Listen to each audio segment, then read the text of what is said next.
Guys, and welcome back to the YouTube channel. Today, we are looking at the Barcelona legend that is Xavi. Now, Xavi's baby card this year, 88 rated, looks quite good on the face of it. And in today's video, we're going to be looking at kind of like him as a centre mid, a box-to-box role. And I'm going to kind of give you my analysis with some clip backup and gameplay backup as to what I personally think of this card. He will be included in my video tomorrow, which is going to be best icon centre mid under 500k. This morning, I dropped the Bastian Schweinsteiger review. That's available to you right now. So make sure you go check that out if you are interested in him. Later on tomorrow, I will be dropping a Baby Ballack review. And then I will compare all three of them and then kind of give you a final analysis on who I think is the best icon centre mid under 500k. So into today's video. Xavi then. 5'7". High work rates, right foot, 4-star skills, and a 3-star weak foot. Now, he's about 400 and he's fluctuating massively. But he's about between 450 and 500k. Now, I played 2 games with him. I picked up 1 assist in the games. And I don't want to go too much into detail about the card yet. I want to go through it bit by bit. So let's go into the attributes on the card then. So he has 82 acceleration and 80 sprint speed within like overall pace of 81. Now, I had a catalyst applied to him. This was the chem style that I was given with the card. To be honest with you, I'd probably use a shadow. Mainly because his passing stats are already top tier. And a shadow would boost that defending, especially if you're using him in a box-to-box role. So in terms of pace. Now, the thing with this card is, and we need to straight away just look at his stamina on the right-hand side at 83. I don't think his card feels like he has 83 stamina. For the first, like, half of both of these games, he is rinsing through people. He feels like he's 99 pace. But then in the second half, he feels like he's about 42 pace. So what I'll do is I'll show you some clips in the first half. And I'm also going to try and get a couple of clips from like the second half of the 2 games. Just so you can kind of see the comparison with his pace. Right, let's run into the clips on his speed now.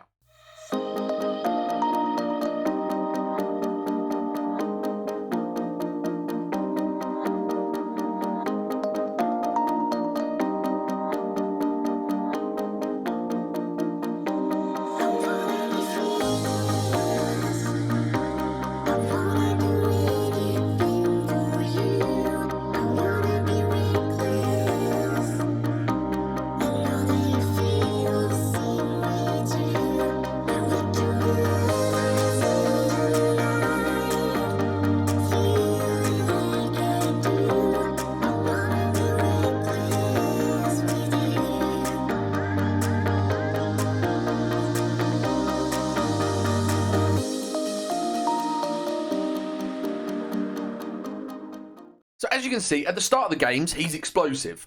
But you do need a substitute for this card if you're going to use him, in my personal opinion. Into his shooting then. 92 attacking positioning, 70 finishing, 79 shot power, 80 long shots, 60 volleys, and 75 penalties.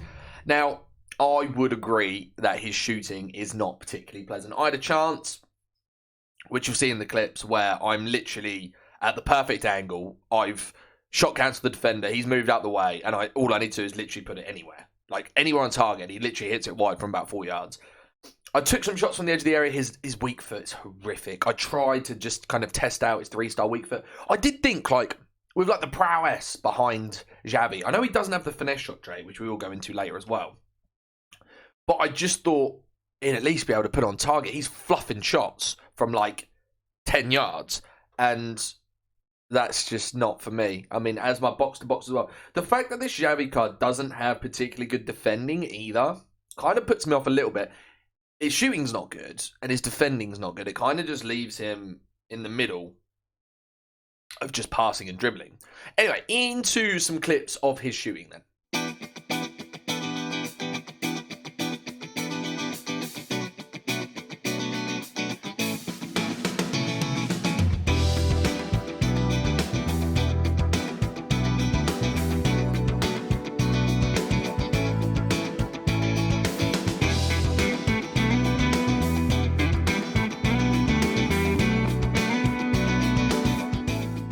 Whether you agree with me or not, I didn't personally think his shooting was very good.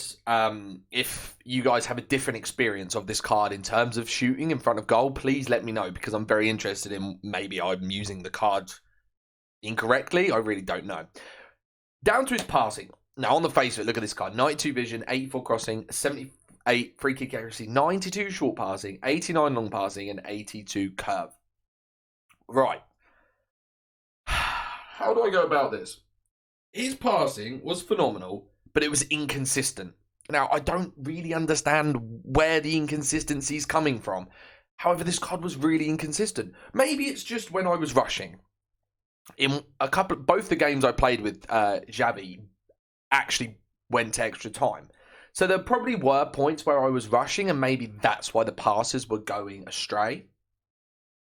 However, I just didn't personally feel like his passing was 92 and 89. And you've got to remember, I was using a catalyst on this card as well. So if he was actually in position, which he was, this is on 8 chemistry. He's got 96 short passing and 96 long passing. That's on 8 chemistry. So with 10, he's up to 97. Wait, is he on 10? Yeah. 97 and 99 long passing. He just didn't feel like it, if I'm honest with you. It just didn't feel that way to me. I'm going to show you some clips now, kind of what I mean when I say about the inconsistencies.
Like I said, he made some really, really good passes, but I just felt it was a little bit too inconsistent for me personally.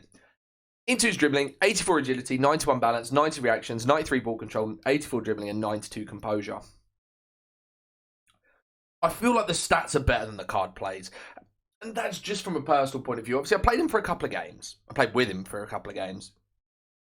He just didn't have it enough for me. I didn't feel like his passing was as good as that suggests. I didn't feel like his ball control was as good as that suggests. I found his first touch was ridiculously heavy. There were a lot of situations in the game where I was holding the sprint button, which does affect your first touch. However, I personally feel like with a card like Xavi, his first touch should be great, even if I'm holding the sprint button. Maybe not every time, but, you know, the high 70% is that would be what I would expect from this card. And it just didn't happen for me. Obviously, he turns really well and his ball control is good in certain situations. And he is composed when he's making passes and things most of the time, but not all the time. Let me go into some clips now of his dribbling.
Those are the final clips of his dribbling. And as I've said before, I just found it a little bit inconsistent in the game. And for me, it made it quite difficult for me to enjoy using him and get the best from him.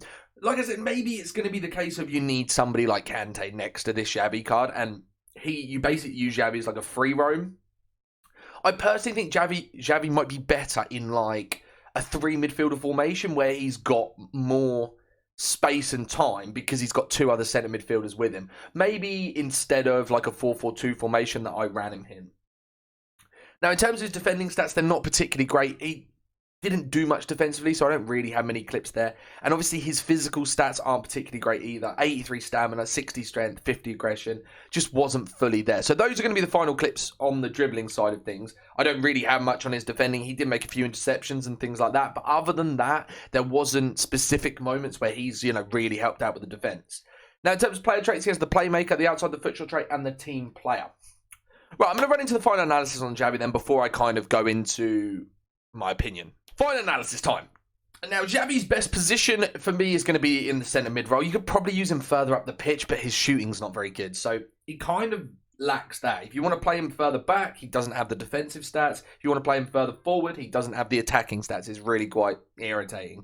I think he's personally best suited to like a 4-3-1-2 formation. But it's going to be centre mid. Best chem style, I'd probably use a shadow to boost the defending. It depends. If you're using him further up the pitch, potentially use a hunter to boost his shooting. It's really difficult. He probably does need the pace boost and either the defending or shooting boost, depending on where you want to play him in game. Good links. Obviously, he's an icon, so everybody. Rating out of 10. I really didn't enjoy the card. I'll be deadly honest with you. I like to give as honest and open opinion on a card as possible. For me, Alan felt better. So I was running him next to Alan in the 4-4-2, and I thought Adam was a better card. And that's really bad because Alan's like 2k. But yeah, that's just the way I personally felt about this card. I'd probably give it like a 5 out of 10. His passing was good, but that was it. And it was also inconsistent, which made it more difficult. Positives, I have to say his passing and dribbling. Really, 2 of the main positives in this game. Negatives, his stamina didn't feel there. And I'd have to say inconsistent. That would be the biggest thing for me. Should you buy the card? Personally, I wouldn't buy this card, no. It really depends on your playstyle. You might be a massive Xavi fan, and if you are, I apologise. I mean, I'm only going by how I felt like he played in game, not necessarily my opinion on him. That's just the way it was. I didn't personally enjoy using him. I wouldn't recommend him to you guys if you're looking for an icon centre mid under 500k. And I mean, I'll go back to more clips and stuff when I do the best icon centre mid under 500k, and we'll go into more detail about Xavi and Schweinsteiger so far. We will be bringing a Ballack review later on today. So make sure you are subscribed to the YouTube channel if you are new. Right, that is it, guys. I hope you have enjoyed the video. And as always, thanks for watching.